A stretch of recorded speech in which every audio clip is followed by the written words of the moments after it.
We are hearing Srimad Bhagavad Gita. We heard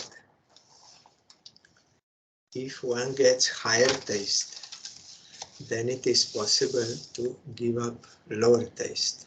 When one is attached to Supreme Lord and getting higher bliss, higher realization of higher beauty, then he can give up these non-eternal things. But only by restraining from, like negating material non-eternal things, that will not be permanent.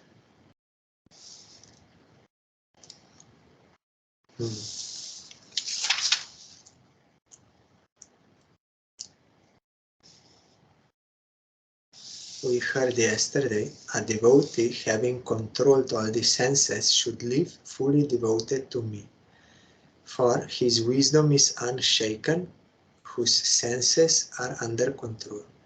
That is possible by the grace of Krishna only, when one surrenders to Krishna. And such devotees, they are serving Krishna with Jukta Vairagya, engaging everything in the service of Krishna. All material objects, their body, mind, everything in favor of Krishna. Not dryly renouncing things.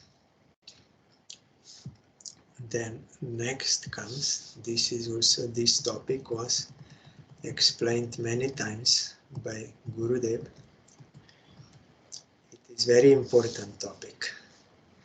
Dhyayato vishayam pungshah sangasteshu pajayate sangat sanjayate kama krodho bijayate krodhat bhavati samoha samohat smriti vibrama smriti bramshat buddhinasho buddhinashat pranashyati. Attachment for the objects of enjoyment grows in a person who meditates on them. From attachment, passion is produced. Of passion, anger is born. From anger comes delusion. From delusion springs loss of memory. From loss of memory results loss of wisdom. From loss of wisdom, there is complete ruin. Explanation. On the other hand, consider the evil effects of pseudo-asceticism, Falgu Vairagya. Even the meditation of phenomenal objects, while yet one is physically abstaining from worldly enjoyment, gives birth to passion. Passion, when it receives a setback, some obstacle comes, that desire is not fulfilled, rouses anger. Anger leads to delusion. Delusion betrays memory. Loss of memory wipes out all real understanding and conception of the absolute truth. And loss of pure intelligence ultimately leads to destruction. Even in mechanical or pseudo-asceticism, divorced from pure devotion, there is no escape from mental speculation, which gradually engenders thirst for worldly enjoyment, either in a gross or subtle form, ultimately leading the ascetic to the vortex of self-annihilation. We hear in 6th canto in Bhagavatam,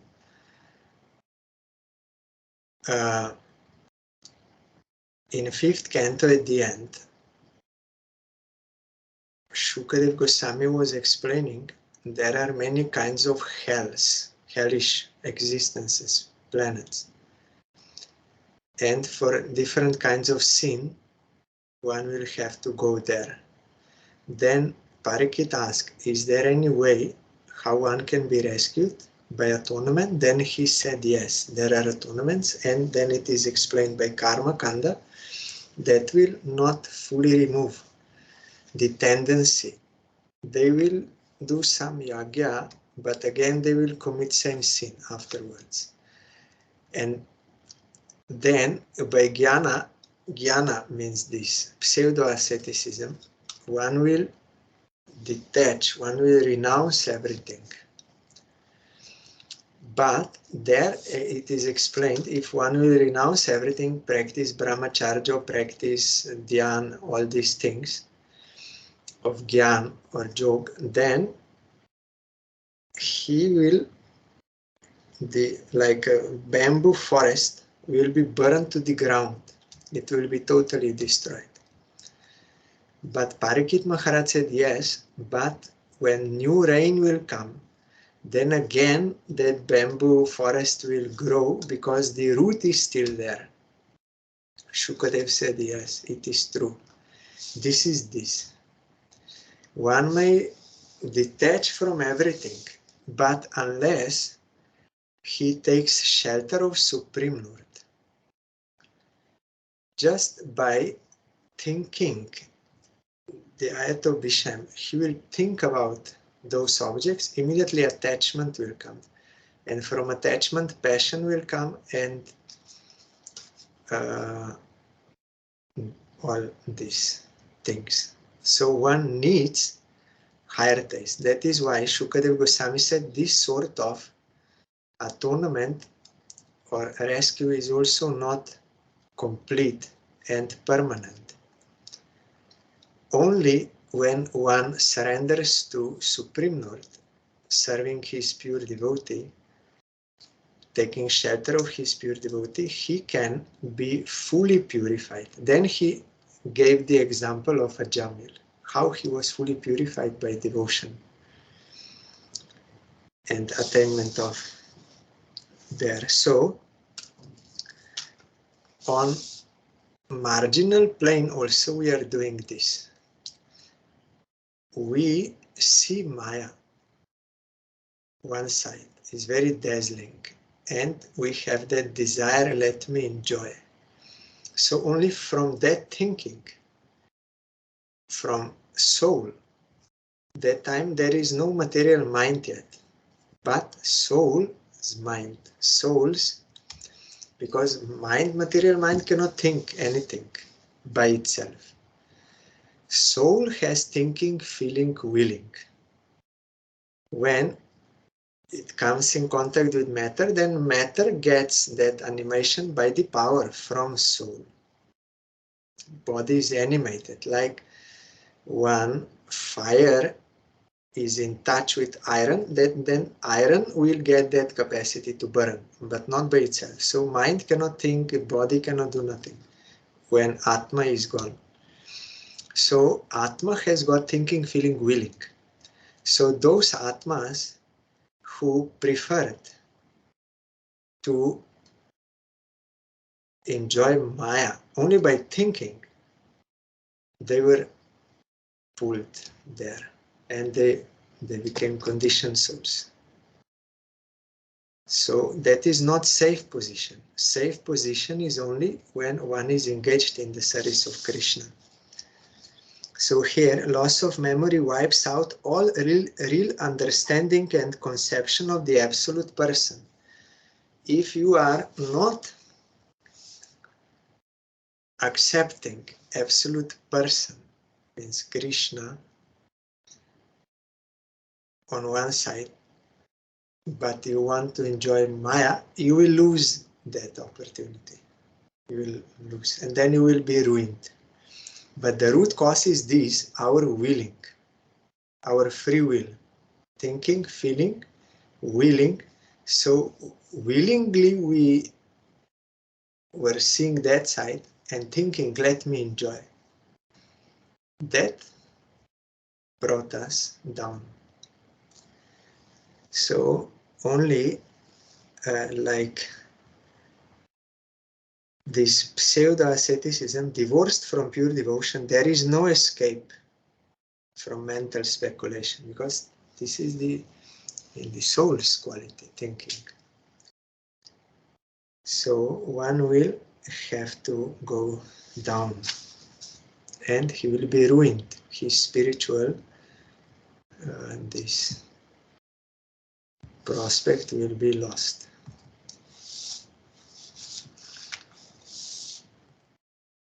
Raga dvesha vimuktestu vishayan indriyescharan atma yash vasher vidheyatma prasadam adhigachati.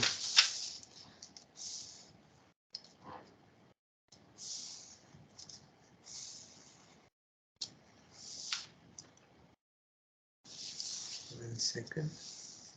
Yes. A self-controlled person attains placidity of mind, accepting as he does the pleasures through his mastered senses, free from attachment or hatred. So, self-controlled person also maintains his body, but free from attachment or hatred. That raga and dvesh, attachment and disgust, this. He is above this, but he is using willingly all these objects for the service of Krishna. He is not slave through his mastered senses, so he is only taking Krishna's prasad and other items which were used by Krishna as his prasad, and everything he is using for Krishna service and maintaining himself only through prasad. Prasade sarva dukhanam hanir asyo pajayate prasanna chetaso hyashu buddhi parya va tishtate. Placidity or devotion having been attained, there is the end of all his miseries. For the wisdom of a placid mind becomes steadfast in no time.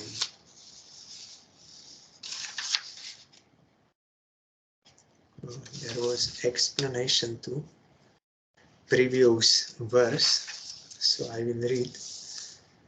A self-controlled and well-balanced soul can enjoy perfect bliss in his mind despite the apparent application of his regulated senses to the objects of the phenomenal world, because he is entirely free from any feeling of love or hatred for sense percepts.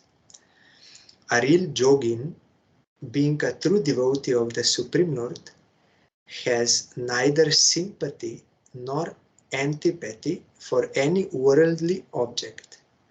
He has full control over his senses, and he engages them to the service of the absolute person, wherein lies their proper use. Yes, senses are not enemies. Wrong usage of senses is wrong. So giving up senses like yogis they want to do, that is wrong.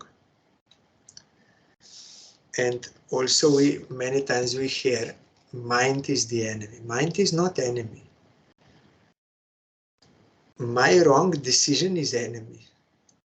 When I'm devoted to Krishna, then mind will follow automatically. But if I'm angry on mind, or if I want to destroy the mind or destroy the senses, that will not help me, because I'm the culprit. I am in a wrong direction going. When I devote myself to Krishna, then everything becomes favorable. That is proper use. And explanation to this next verse we were hearing. Attainment of perfect bliss through devotional activities drives away all misery, and the mind of a blissful soul is ever intent on the loving service of his adored object, the Absolute Person. Tranquility of mind is possible only by devotional fervor. Intent means very resolute, great willingness. So when one attains bliss of service of Supreme Lord, then automatically all misery is removed. And such soul is intent. Our Gurudev used this word in that article of Parang Gurudev on Nityananda Trayodashi. There is no want of intent love in the servitors of Supreme Lord. They are very eager, very determined to serve Krishna. Tranquility of mind is possible only by devotional fervor. Otherwise, one will be disbalanced.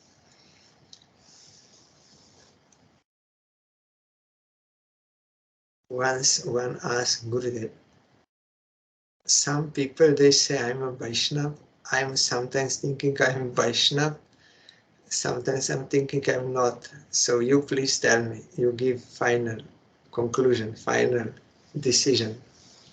Then Gurudev said, if you at any time become disbalanced, it means you are not Vaishnava, pure Vaishnava. Vaishnava is surrender to Krishna. So he is always calm and serene in all circumstances, seeing the will of Krishna, and he is always happy. There is no any cause of angering him because all his desires are fulfilled. There is no obstacle to unfulfillment of any selfish desires because he does not have. So he is never disturbed, never disbalanced. And there also Chaitanya Mahaprabhu told, Krishna Bhakta Nishkama, Otoev Shanta. Krishna Bhakta has no any other desires. That is why he is always peaceful. But everyone else, like sense enjoyers, karmis, jnanis, yogis, they have some own desire. So they're always disturbed. So tranquility of mind is possible only by devotional fervor.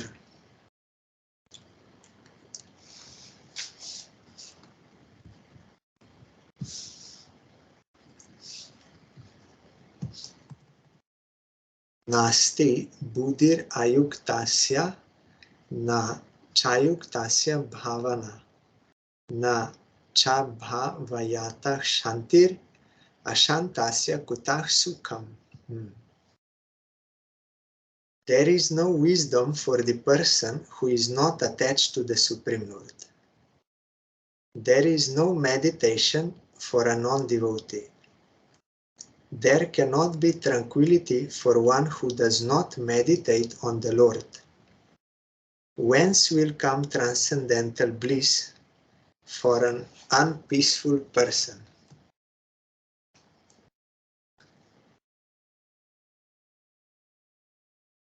Explanation. He who is not attached to the lotus feet of the Supreme Lord by the ever-progressive eternal tie of divine love cannot liberate himself from worldly attractions. How can he attain peace without keeping them under control? And without peace, how can he attain transcendental bliss? Persons with no control over their minds have no knowledge of their real self. Because real self can control the mind. But if I am undermined, then I am not aware who I am. Void of such real knowledge, they cannot conceive the transcendental personality of the Absolute. Those who cannot meditate on the personality of the Absolute for want of real conception of the Absolute Person cannot have any peace of mind, which is ever changing and feed-getty. This is also our Gurudev used this word. And without tranquility of mind, how can there be real and permanent bliss which characterizes God realization? Gurudev used this. There is one deer and he is in desert. So he sees there phantasmagoria. Looks like water is there, but that is optical illusion. When sun's rays come on the sand, then it produces like some dazzling thing. It looks like water from far. So that deer goes towards that water because he's thirsty, but the more he goes near, the more that is also going away. And he's going. Ultimately, he dies feed-getting. This word. So, one who is not attached to Supreme Lord, he will go towards Maya and will be ruined in the end. He cannot get what he wants. We all want absolute bliss, but we cannot get it in phantasmagoria. We are all thirsty. And then Buddhists and the yogis and jnanis, they will say, you give up your thirst, then you will have no problem. Yes, there is no water, so you cannot quench your thirst. So the solution is you give up your thirst. You don't be thirsty. But that is also not possible. The solution is to get real water. Then drinking that real water, you will quench your thirst. You cannot annihilate yourself, thinking, feeling, willing, and your constitution and this. It will not work. So if one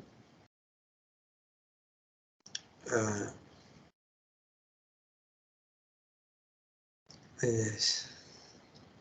But the point is, sadhan bina sadhya bastu keho nahi paye.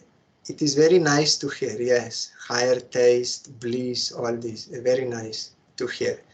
But practical reality, it is not so easy to become pure devotee. Yesterday I told, when the recording already finished, that Ambarish Maharaj, he did sadhana sincerely. And by that sadhana, he could gradually conquer all this kama, all worldly desires, and attained higher taste. It is not that we will just hear or desire or we will bring some money and we will get. No, Gurudev said you have to do penance. You have to do your effort. Penance, no one can get without penance. It is difficult, but there is no other way. We have to struggle, we have to strive. Sincerely, we have to engage in sadhana bhakti under the guidance of Guru and pass through so many stages and through so many fights and these things. Later we will come in Gita where it is said sense enjoyment is pleasant in the beginning, but ultimate consequence will be poison. But this path of eternal welfare. At the beginning, it seems like poison, because you have to restrict your senses and you have to engage them in the service of Krishna. But if you do this process, then ultimately you will get nectar. But this is not so fast and not so pleasant. Any kind of treatment is not very pleasant. Devotional practice is more joyous, more pleasant than any other process. But still, you have to renounce certain things which is not those obstacles to devotion. You have to renounce. This Kanaka, Kamini, Pratishta, you have to renounce it. Is not very easy. And you have to engage yourself in the service of Krishna. So there is some penance involved in devotion also. One should not think this is like some kind of party and in another type of enjoyment. No, it is spiritual practice. It is penance. But ultimate result is absolute bliss, because we have to cure ourselves from diseased condition and addiction to Maya and all these things, and come to healthy position of service to Supreme Lord.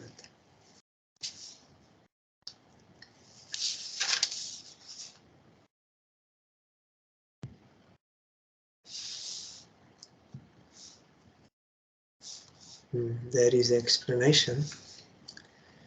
Just as a ship tossed to and fro and rolled up and down by an unfavorable strong gale is ultimately driven to wreck and ruin, so also the unbridled mind of a sensual person robs him of his sense of discrimination and ultimately ruins him by leading him astray from the path of pure devotion.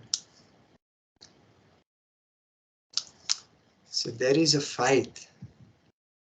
It is not so easy. It is fight going on. You have to restrict. Gurudev told me once in Bombay, in the beginning when you start, Maya will attack and you will lose. You will be attracted and you will want that enjoyment, you will lose. But the more you will practice and the more you will become spiritually strong, then more power you will have. Maya will still attack, but you will be able to win gradually. So we have to go on practicing, and if we fail, then again we have to try again and again, like a child. Later in Gita also this will come. Again and again you have to try. You should not give up. And of course, Sadhu Sangha is a great deal of encouragement for our practice. But they will not practice instead of us. We have to do. We have to engage in the service of Krishna and give up other engagements.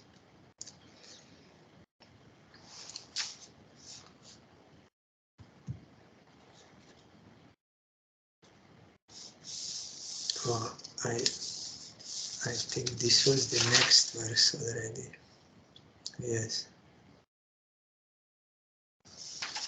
I read the explanation in advance. I thought it was explanation for the previous verse. So now the verse is coming, which I read now. The Indriyanam hi charatam yan manonuvidhiyate tatasya harati pragyam vayurnavam ivambasi. Translation: just as the storm sweeps away a vessel on the sea, so also the following of the unregulated senses by the mind takes away his sense of discrimination. Tasmat yasya mahabaho nigrihitani sarvashah indriyanindriyarthebhyas tasya pragya pratishtita. So mighty, O mighty armed, his wisdom is well balanced, whose senses are fully controlled from their objects. Explanation. So, O mighty chief, he whose mind is not swayed by sense percepts, but is controlled by genuine asceticism, yukta vairagya, possesses a well-balanced sense of discrimination.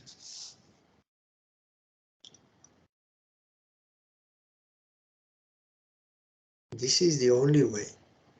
By practicing devotion, and this yukta vairagya is included, one will get control over the mind by the grace of Krishna, and then he will be well balanced. And proper discrimination, what is beneficial, what is not, what is good, what is not, what is eternal, what is non-eternal, he will understand everything. What is bondage, what is liberation, he will understand everything clearly, because he will be above mind. Mind perverts things. You cannot see clearly. But once you are out, when mind is controlled, subdued, then everything is very clearly seen. Everything is there. But when we are under senses and mind, we need the guidance of someone who is out of Maya. He will guide us. You do this, you don't do this, this is wrong, this is right. And if we, by surrendering to him, we follow that, then gradually, by that process, we will also come out from senses and mind, and then you will see things very clearly. So one blind man cannot lead another blind man, and one blind man cannot lead himself. He will go wrong. You have to follow one who sees. That is one who sees Krishna, who is always in contact with Krishna, who realized Krishna, who is always above Maya. Then he can guide. This is right direction, this is wrong.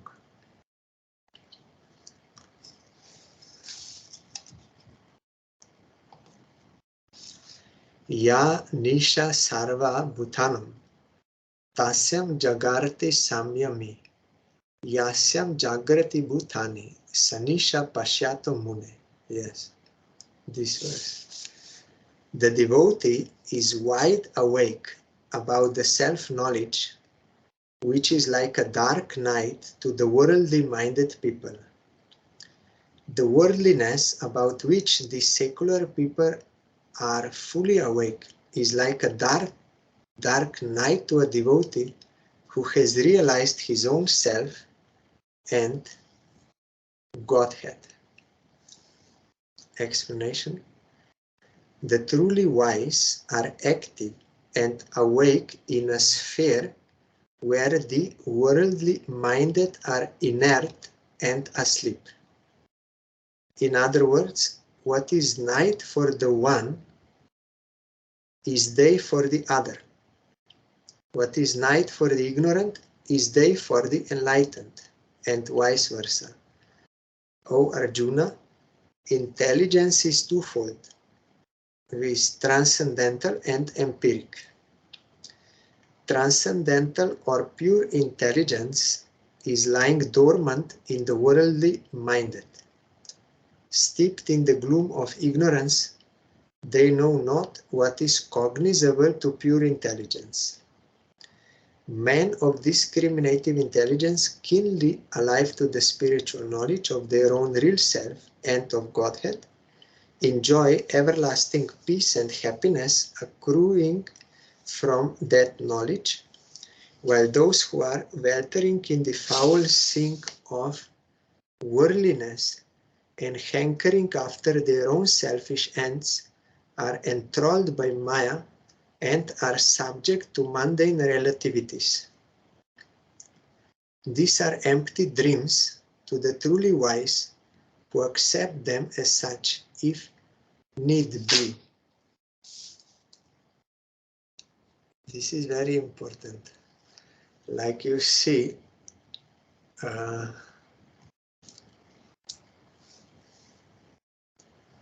those who are ignorant of their real self, they will think I am this body, bodily, everything, this fame, all this is my necessity, so they will work very hard in that direction. But devotee will not go in that direction. What is day for that person, very active engagement, is night. He is not active in that for devotee.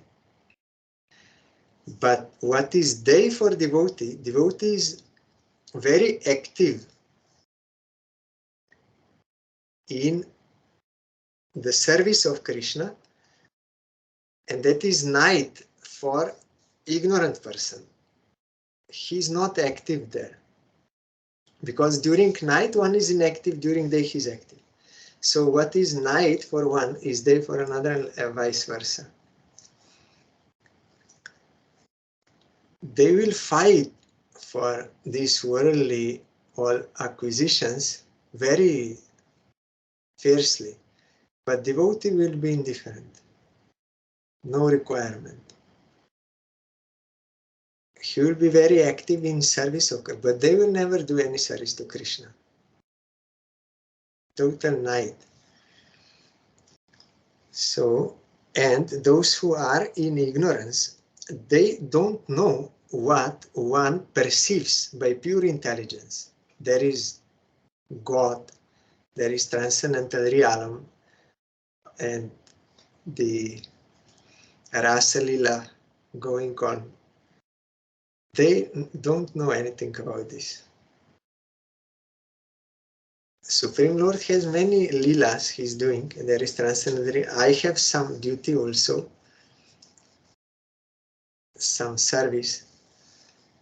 So that is transcendental, that is perceived by pure intelligence, but they cannot see because in Maya, with those senses you cannot see. They will think that is all fictitious. Devotees, they are some stupid persons. They are running after something imaginary, something fictitious, because they are unable to understand. So they think they are very foolish. They are denying this concrete reality.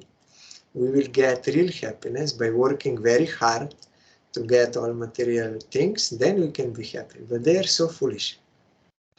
But it is just the opposite. What devotees perceive with their transcendental senses is real, and they have no idea of this.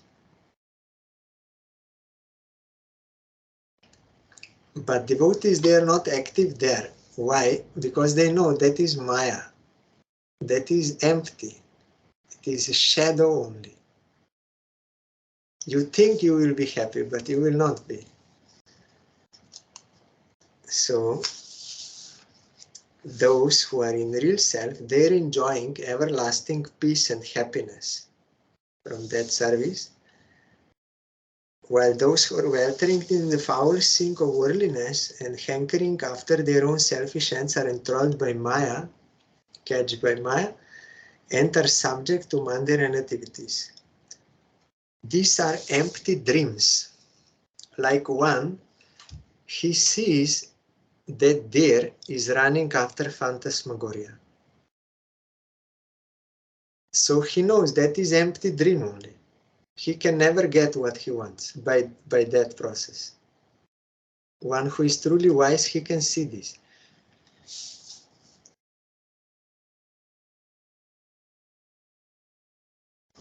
That is why it is necessary. Yesterday I quoted that verse from Bhagavatam. One has to take association of realized souls.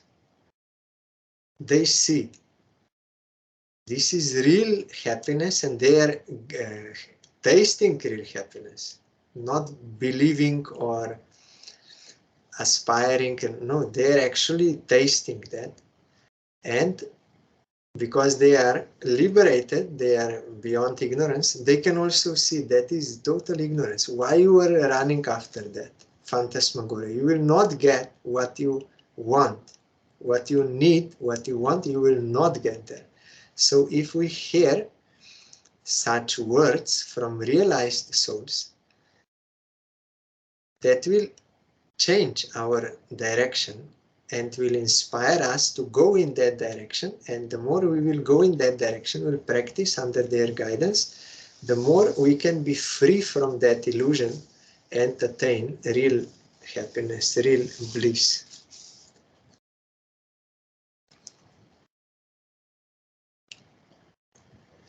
Apuryamanam achala pratishtam samudram apah pravishanti yadvat tadvat kamayam pravishanti sarve sashantim apnoti na kama kami. Just as rivers flow into the ocean, which is being filled with their waters and which still remains unruffled, so also the self-controlled devotee, even though filled with all desires, gets tranquility, but not one who is a slave of his passions.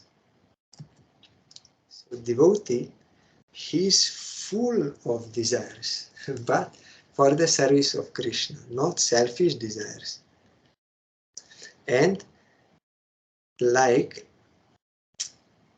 here explanation, I will read first. Those who are inordinately sensual can never be happy. Just as many rivers falling into the huge ocean cannot create any swell of water in it, so also the desires filling the mind of a self-controlled, purely intelligent person cannot disturb the tranquility of his mind. Such a soul, therefore, enjoys everlasting bliss, but not he who is a slave to his passions. When rivers enter, that does not disturb the ocean. So like that, desire by itself is not disturbing if it is properly engaged, properly directed. Those who are always serving Supreme Lord, they are full of desires. I want to do this for Krishna, want to do this all the time. But that does not disturb their peace. It increases their peace and stability all the time. But one who has selfish desires, he is always disturbed. Because that is not natural, and also there are so many obstacles, and it is temporary, and you cannot quench your thirst, you cannot fully fulfill your desires, and you will lose it, and so many problems there, because it is wrong direction.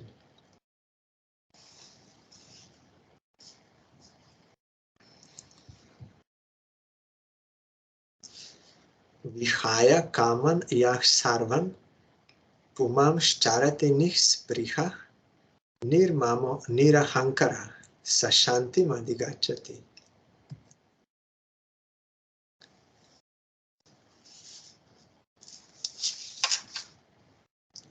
Only he attains bliss who has given up all desires and lives quite indifferent to mundane affinities, regards nothing as his own, and has shaken off egoism. Explanation: whosoever shakes off the yoke of egoism, animal is yoked, that animal when working in field, that is yoke. Whoever shakes off the yoke of egoism has no desire for either enjoyment or renunciation. is indifferent to mundane attachments, lives a very humble and passionless life, and attains everlasting peace and happiness. Both enjoyment and renunciations are coming out from false ego. If I think this is mine, then I will enjoy or I will give up. But that is illusion, because this verse here says, Nir mamo, he knows nothing is mine, and nirahankara, no false ego. I am the doer, independent doer. He is free from such false ego. He is only engaged in the service of Krishna. That is real ego. But false ego shows you this is mine, so it is meant for my enjoyment, and when I'm getting suffering, I think better I should give that up, then I will not get suffering. But both is wrong. Everything belongs to Krishna. I belong to Krishna. Everything should be used for the service of Krishna. Then that is real ego and real perception of the thing. So then real happiness is possible.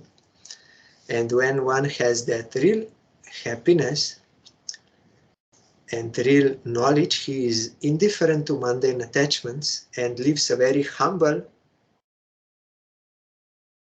That is Trinada Pisonichana, real ego.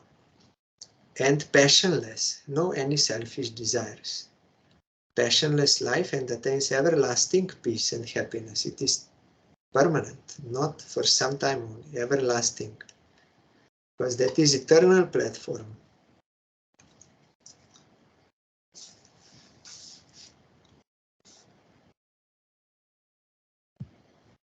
Esha Brahmi Stitih Partha Nainam Prapya Vimuhyati Stitvasyam Anta Kalepi Brahma Nirvanam Richati.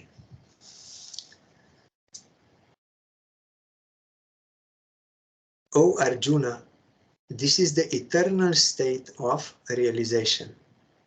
Having attained this, one does not get deluded. Realizing this, even at the last moment of life, one attains complete emancipation. Explanation, O son of Kunti, such indifference to mundane relativities leads one to the realization of that eternal state known as Brahmi Sthiti. He who attains that eternal state transcends the sphere of delusion or Maya and tastes the rich sweetness of divine love in the transcendental realm. Even at the last moment of death, as in the case of King Katvanga of Yor, he who realizes his spiritual atomic self ever is existing as part and parcel in Brahman attains Brahma Nirvana, which means complete emancipation from the limitations of time and space and a simultaneous attainment of everlasting bliss in the spiritual realm. There was one king, Katvanga. He was fighting on the side of demigods and for a very long time. And finally they defeated the demons. Then demigods were very happy with King Katvanga, so they offered him any kind of boon he wants, they will give. You want this weapon, you want that property, you want this money, everything they said. You say whatever you desire. Then he asked them, how long I will live? Can you tell me? Then one astrologer, demigod, told, only one moment is your life. Then he said, then what is the use of all these things? You liberate me from that. They said, no, that we cannot do. That only Vishnu can do. Then immediately he left those demigods, and in that one moment he surrendered completely to Vishnu and got this. So, even if one does not practice whole life, but he practices at the time of death, he will also attain. In one moment it is possible to attain, if you surrender. But one should not count on such thing. What one will practice during his whole life, that will also be the state of mind at the time of death. Sometimes by the grace of Krishna, he will also give some this extra, but one should not think, let me enjoy now, and then at the time of death, I will think of Krishna. It will be okay. You will not be able to. Katvanga was able to have such wisdom at the time of death, but I should not take such deceitful stance. Let me enjoy, then I will just chant at that time, and okay. That is not what at the time of death will come. Whatever you were doing throughout your life, the summary of that, or that condensed, it will come at the time of death, and accordingly you will have to. And you see Bharat Maharaj, even he was very advanced devotee, but just before dying he became too much attached to that deer. So he thought of that deer and he became deer. He had to take another birth. 2 more births he had to take because of this. So one should not count. Our Nishkinchan Maharaj from Chandigarh said, you have to die before you die. Means you will have to realize your real self before you die. Before you give up this body, you will already have to realize yourself. Then there will be no problem at the time of death, because already you will be in your real self. So this should be our goal, not to think, okay, let me somehow pass this life, then when I will die, I will go. Like in Christianity, there is only one life. You will die and automatically you will go to God. If you were like Christian. But it is not so easy. You have to have that state of consciousness. Only desire to only serve Krishna, nothing else. Then you can go to Krishna. But if any other desires or any ignorance, then you will have to take birth again. And like this. Until you come to that platform of having only one desire, that is service of Krishna, so that is real ego. So our Nishkinchan Maharaj said, you have to die, means you have to die your false ego before you die this physical death. That you have to achieve in this life. Don't count on like physical death that will give you any help. No, that is only change of body. Nothing spiritual you will attain by that. Spiritually you will attain only by spiritual practice, not just by dying. Mahaprabhu also told to Sanatana Goswami, if I could get Krishna by dying, I would kill myself many times. But that is not possible to get Krishna like that. You have to do bhajan.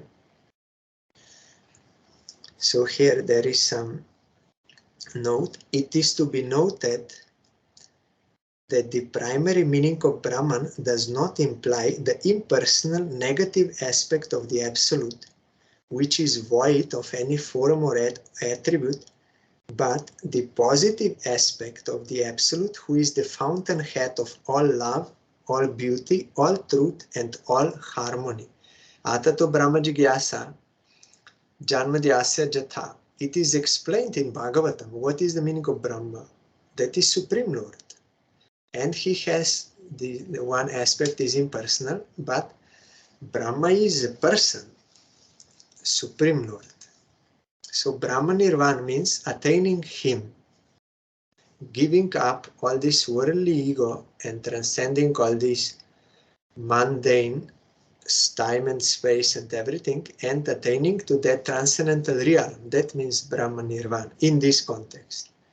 There are some other meaning. Tomorrow we will hear. Shankaracharya was speaking about Brahma Nirvana, but that is something different than this Brahma Nirvana.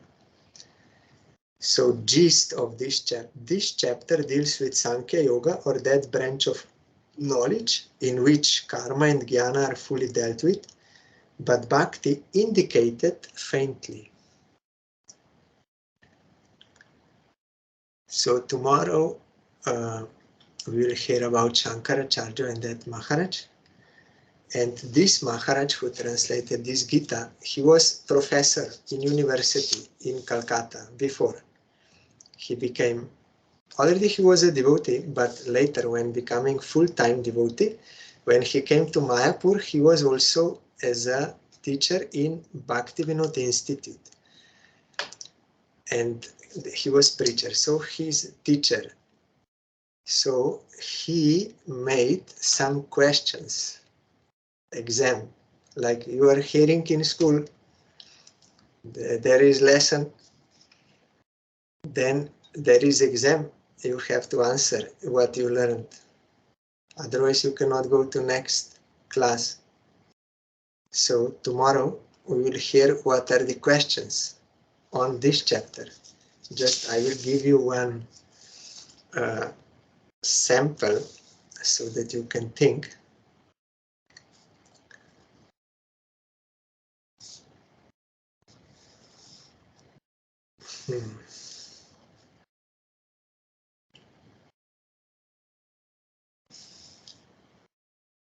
What is, this is question 4 out of 9.